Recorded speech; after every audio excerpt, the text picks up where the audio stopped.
आज हम lesson number 6 combustion and flame इसके बारे में पढ़ेंगे। आज केवल रीडिंग है और उसके बाद में थोड़ा सा समझना है।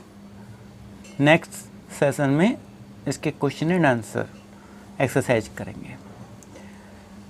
कम्बशन एंड फ्लेम्स, कम्बशंस होता है दहन एंड और फ्लेम कहते हैं ज्वाला को। We use different kind of fuel for various purpose at home, हम घर पर विभिन्न प्रकार के फ्यूलों का प्रयोग करते हैं। इन इंडस्ट्रीज, उद्योगों में, एंड रनिंग ऑटोमोबाइल्स और ऑटोमोबाइल्स में। Can you name a few fuels use in our home, क्या आप उन फ्यूल के बारे में, ईंधन के बारे में बता सकते हो जो हमारे घर पर प्रयोग होते हैं। Name a few fuels use in trade and industries, कुछ फ्यूल्स ट्रेड और इंडस्ट्री में प्रयोग होते हैं। What fuels are use for running automobiles, वो कौन से फ्यूल हैं जो ऑटोमोबाइल्स में प्रयोग चलते हैं, प्रयोग में लाए जाते हैं। Your list will contain fuels like cow dung, उसमें आपको वो लिस्ट प्रिपेयर करनी है जिनसे आप चीज़ों को बनाते हैं। जैसे लाइक काउडिंग यानी गोबर, woods, coal, charcoal, petrol, diesel, compressed natural gas etc. You are familiar with the burning of a candle, आपने प्राय एक जलती हुई मोमबत्ती को देखा होगा। What is the difference between the burning of a candle and the burning of a fuel like coal, एक कोयले के जलने में और मोमबत्ती के जलने में क्या अंतर होता है। Maybe you were able to gases right, candle burns with a flame whereas coal does not, candle flame के साथ जलती है जबकि कोयला फ्लेम के साथ नहीं जलता है। Similarly you will find many other materials burning without flame, आपने बहुत सारे ऐसे दूसरे सामग्री भी देखी होगी जो बिना फ्लेम के चलती है। Let us study the chemical process of burning and the type of flame produced during this process, आओ हम ऐसी कुछ रासायनिक क्रियाएं के बारे में जानें जो बिना फ्लेम के बारे में के भी जलते हैं, प्रोसेस होते हैं। What is a combustion, combustion क्या होता है। कम्बशन की डेफिनेशन अगर हम देखें तो यहाँ आती है, a chemical process in which a substance react with oxygen to give off heat is called combustion, एक रासायनिक प्रक्रिया है जो एक तत्व होता है ऑक्सीजन जिसके साथ रिएक्ट करता है और हमें ऊष्मा देता है, उसको हम कहते हैं कम्बशन या दहन कहते हैं। The substance that undergoes combustion is said to be the combustible, उसको कम्बस्टेबल कहा जाता है। It is called a fuel, और दूसरे शब्दों में इसको फ्यूल भी कहते हैं। The fuel may be solid, liquid और गैस, फ्यूल सॉलिड भी हो सकता है, लिक्विड भी हो सकता है और गैस भी हो सकता है। Sometimes light is also given of during combustion, कुछ समय के लिए कम्बशन में प्रकाश भी उत्पन्न होता है। आइदर ऑफ ए फ्लेम और एज ग्लो, फ्लेम के रूप में और ग्लो के रूप में। Next we can say that we find that a combustion air is necessary, combustion के लिए एयर नेसेसरी होती है।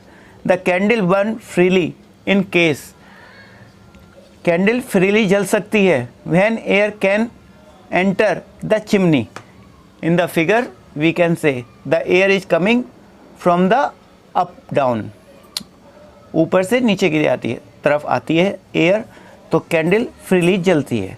Second B, when air does not enter the chimney from the below, जब एयर नहीं आती है इसमें बिलो से या जैसे, तो क्या होता है वहाँ, the flame flickers and produce smoke, तो उस समय धुआं इसके अंदर उत्पन्न होता है, स्मोक आता है। In case see the flames finally goes off, तीसरे में फ्लेम्स बंद हो जाती है। Because the air is not available, क्योंकि वहाँ एयर नहीं होती।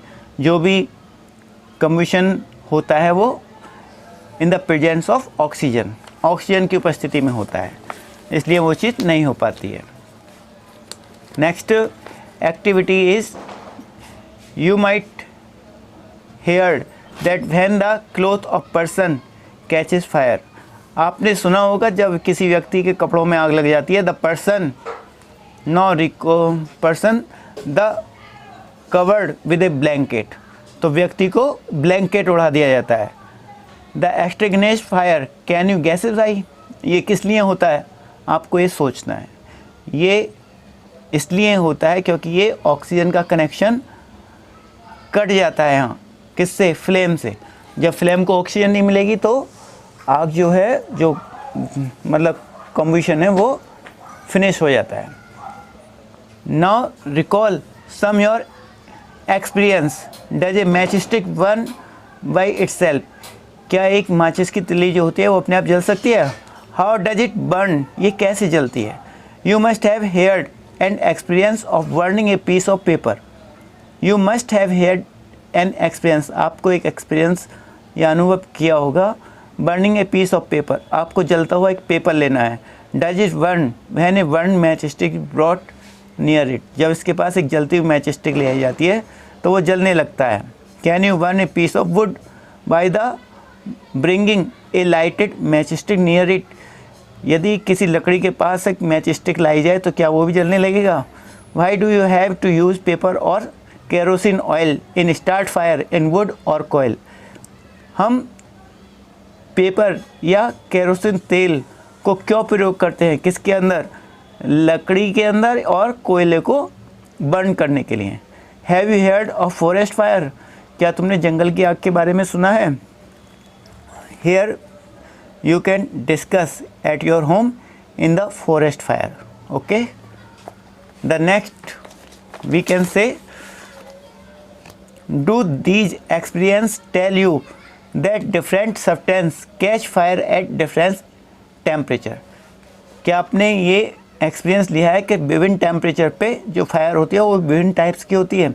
The lowest temperature at which a substance catches fire called its ignition temperature, जो लोएस्ट टेम्परेचर पे होती है उसे इग्निशन टेम्परेचर कहा जाता है।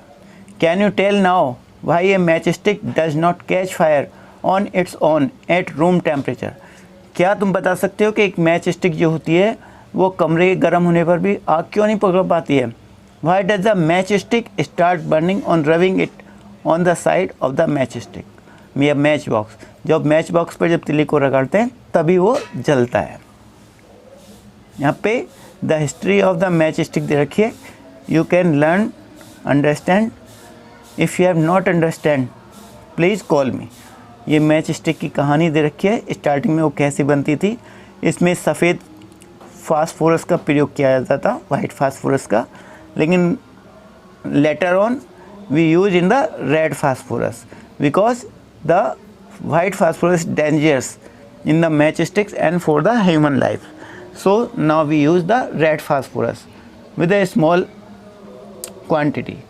So this is the end region of matchstick to burn.